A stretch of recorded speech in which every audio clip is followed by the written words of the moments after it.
I don't talk about it much, not because I've forgotten, but because saying it out loud makes it feel real again. And it was real. Every second, every breath I took in that house. I found it on a Tuesday, early fall, leaves barely turning, that strange hollow quiet between seasons. I'd just gotten out of a messy breakup and needed somewhere, anywhere, to disappear for a while. When I saw the listing online, it was like the house was waiting for me. No photos. Just an address, a price way too low, and 5 words burned into the description. The house chooses its tenant. I laughed when I read that. Thought it was some quirky marketing gimmick. But when I called, the woman who answered didn't ask for references or proof of income. She just said, "It's ready for you now." Her voice was strange, flat, distant, like she was speaking through a tunnel. I drove out the next morning, middle of nowhere. Trees bent over the road like they were hiding something. The air got heavier the closer I got, like it knew. The house looked normal enough. 2 stories, worn white paint, those tall, narrow windows that always feel like eyes.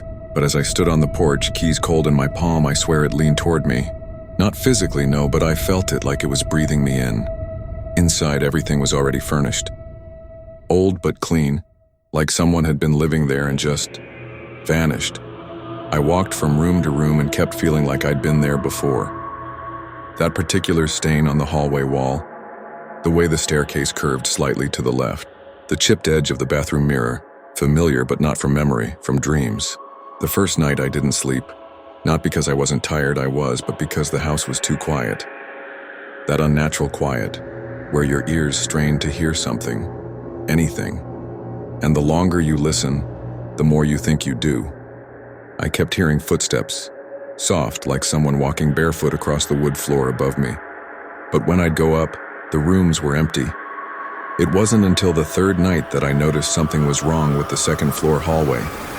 No matter what time I walked through it, morning, noon, night, the shadows were wrong. They leaned the wrong direction and they moved. I'd swear on my life they moved. The house got colder every day. I checked the thermostat off. I turned it on. Nothing.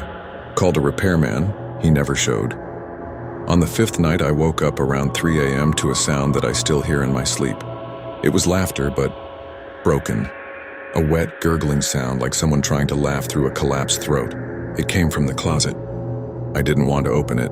God help me, I didn't, but I did. It was empty, except there were scratch marks on the inside. Long, jagged grooves down the wood, like something had clawed its way out. I started seeing her on the 7th night. Just flashes at first. A pale face reflected in the window behind me. A figure standing in the hallway mirror. Not moving. Not breathing. Watching. She was tall. Too tall. Her joints bent the wrong way, like she'd been put together backwards. Her hair hung in wet ropes over her face, and her mouth, God, her mouth was open. Wider than it should be. Wider than human. But worst of all were her eyes. They weren't angry or sad. They were hopeful, like she'd been waiting. I tried to leave the next morning. Packed my car in under 10 minutes and peeled down the road like the devil himself was behind me. But the road just looped. I drove for hours. I swear to you, I watched the sun set and rise twice. But no matter what, I'd end up right back in that driveway, like the house was the only thing left in the world. By day 10, the walls were breathing. I don't mean that metaphorically, I mean I'd press my hand to the wallpaper and feel it expand and contract. Slow, rhythmic, alive. I didn't sleep anymore. The bed would shake if I closed my eyes. Whisper my name in a voice that wasn't mine. The kind of whisper that sounds like it's coming from inside your head, curling around your thoughts like a parasite. I stopped looking in mirrors. They showed me things that weren't there. Rooms that didn't exist. Faces I didn't recognize. One night I woke up standing in the attic. I don't even remember climbing the stairs. I was just there. And in front of me was a door, small, child-sized. I don't know how I'd never noticed it before. I opened it. Inside was a room, if you can call it that. No windows, no furniture. Just walls, and they were covered every inch in photographs of me, hundreds of them. Some I recognized, taken from my old social media accounts years ago, but others, they were recent, too recent. Ones I'd never seen before. One of me asleep in the living room. One of me brushing my teeth.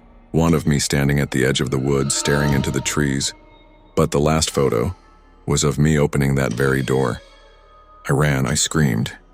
I slammed the attic shut and pushed furniture against it like that could possibly help. But the house was awake now. It whispered through the vents, laughed through the pipes. The doors wouldn't lock anymore.